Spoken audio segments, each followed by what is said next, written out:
խոսում, որը ոչ թե միայն հայկական է, այլ համամարտկային է։ Իհարկե։ Առաջին Իսկ հայկականը ինչքանով է հայկական։ Մի հատ արեսի ճշգրտենք, իհարկե համակարգային է, որտեղ համատիեզերական է, չէ՞։ Ինչով է հայկական։ Որտեղ տարածքի առումով իմաստասերների գիտելիքն է եղել մեր հազարավոր տարիների։ Մենք իրանց այդ նույնիսկ քանակը եւ տարիների թիվը հիմա չեն կարողանում հաշվարկել, հասկանում եք։ Քանի հազար տարի չգիտենք, 25-ը քիչ է, 50-ը քիչ է, 100-ը քիչ է, ու տես քիչ է։ Ինչքան ասես քիչ է։ Հասկանում ես։ Այսինքն ճշգրտվում է նաեւ պատմությունը։ Այս ինչ են խաբել մեզ։ Այս ինչ պատմություն են ներկայացնել այդ, որ մարդը, ասենք, խոսքի սրանից մի 7000 տարի առաջ վայրենի է եղել, հասկանում ես, ընդ քրակի վրա, չգիտեմ, բան էլ էփել չի իմացել, էլի, հասկանում ես։ Այնինչ տիեզերքի հետ անմիջական շփում է։ Ոնց այս համակարգը ոնց է ինքը Թաթևիսյունը կառուցվել։ Տիեզերքի կենտրոնն է ցույց տալի, սպիրալի, այդ պաուրաձև սպիրալի կետն է ցույց տալի տիեզերական։ Հասկանում ես ինչ։ Հետո ես հիմա չեմ ուզում այդ բարդությունները բացատրեմ։ Մարդիկ թող առաջնային լսեն, վերցնեն, իմիջիայլոց ես կխնդրեմ քեզ Արեգ ջան, այդ հղումը դնես, որպեսզի իրանք կարողանան, ով ցանկություն ունի, հա, վերցնի կարդա։ Ու ես խորհուրդ կտամ բոլորին կարդալ, անկախ նրանից կհասկանաք, չեք հասկանա, այդ կենսատեղեկատվական բան է, ուղղակի կարդացեք,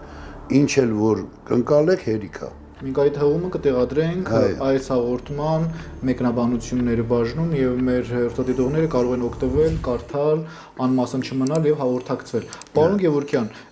ես դեռ այսպես ասած էйֆորիկ վիճակում եմ,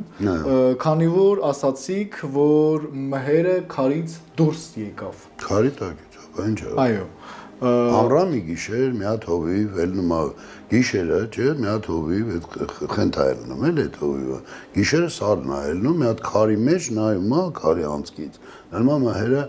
նստած է, ինչ է քեզ հիշացնում։ Ամռան գիշերը մենք իրար հետ ուր էինք գնում, քարան, ահա։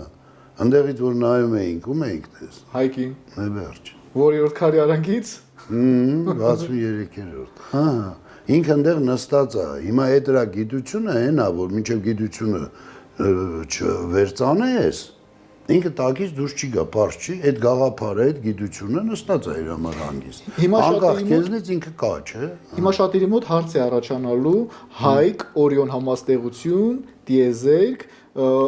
անցում, դյուցազնավեբ, էպոս,